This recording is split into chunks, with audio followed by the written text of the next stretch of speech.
कभी सोचा है क्यों कुछ लोग 40-50 की एज में फाइनेंशियली सक्सेसफुल होने के बाद भी अंदर से एम्प्टी फील करते हैं? क्योंकि ह्यूमन ब्रेन सिर्फ फेलियर के साथ नहीं जीता, हम पॉसिबिलिटीज़ के घोस्ट के साथ जीते हैं। और उन घोस्ट का नाम है रिग्रेट। सबसे इंटरेस्टिंग बात यह है कि रिग्रेट यूजुअली उस चीज़ का नहीं होता जो तुमने की।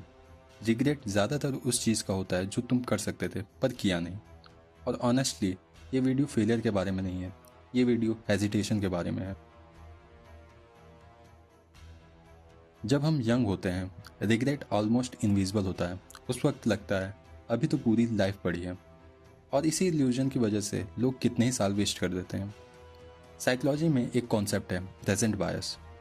ह्यूमन ब्रेन फ्यूचर पेन को सीरियसली नहीं लेता, इसीलिए लेट नाइट स्क्रॉलिंग ईजी लगती है, डिसिप्लिन डिफिकल्ट लगता है, क्योंकि ब्रेन शॉर्ट टर्म कंफर्ट को लॉन्ग टर्म मीनिंग से ज़्यादा इंपॉर्टेंस देता है। प्रॉब्लम यह है टाइम सडनली डिसअपियर नहीं होता, वो साइलेंटली ट्रेड होता रहता है, और धीरे धीरे तुम्हारी लाइफ एक डायरेक्शन चूज कर लेती है without you consciously choosing it. और वही डेंजरस पार्ट है, ज़्यादातर लोग अपनी लाइफ एक्टिवली क्रिएट नहीं करते, वो बस डिफ़ॉल्ट सेटिंग पे जीते रहते हैं। ये थोड़ा स्ट्रेंज लगेगा, पर स्टडीज शो करती हैं कि लॉन्ग टर्म में लोग फेलियर से ज़्यादा मिस्ड अपॉर्चुनिटीज से रिग्रेट करते हैं। क्यों? क्योंकि फेलियर कंप्लीट होता है, तुमने ट्राई किया, रिजल्ट मिला, स्टोरी क्लोज हो गई। लेकिन व्हाट इफ कभी क्लोज नहीं होता। व्हाट इफ मैंने बिजनेस स्टार्ट किया होता, व्हाट इफ मैंने उस सिटी में मूव किया होता। और brain repeatedly alternate realities imagine करता रहता है। इसको साइकोलॉजी में काउंटर फैक्चुअल थिंकिंग बोलते हैं। ब्रेन कॉन्टिन्यूसली कंपेयर करता रहता है current reality versus possible reality, और कभी कभी पॉसिबल रियलिटी इतनी पावरफुल लगती है कि करंट रियलिटी अनबियरेबल फील होने लगती है। मुझे लगता है रिग्रेट का सबसे पेनफुल फॉर्म करियर रिग्रेट भी नहीं होता, सबसे डेंजरस रिग्रेट होता है सेल्फ बिट्रेयल।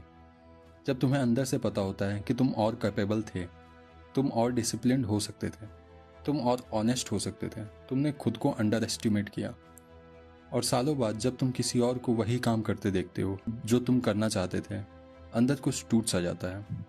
क्योंकि सडनली रियलाइज होता है प्रॉब्लम रिसोर्सेज की नहीं थी, इंफॉर्मेशन की नहीं थी, और ना ही टैलेंट की। प्रॉब्लम मोस्टली फियर की थी। Fear of embarrassment, fear of uncertainty, fear of looking stupid initially. और आयरनी देखो, लोग टेम्परेरी एम्बेरसमेंट अवॉइड करते करते परमानेंट रिग्रेट क्रिएट कर देते हैं।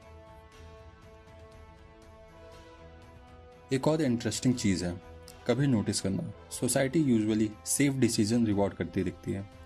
रिस्क मत लो, स्टेबल जॉब बेटर है, लोग क्या कहेंगे, और धीरे धीरे हम सर्टेनिटी एडिक्टेड हो जाते हैं। पर रियलिटी अपोजिट होती है। लाइफ का ऑलमोस्ट हर मीनिंगफुल आउटकम अनसर्टेनिटी के पीछे होता है।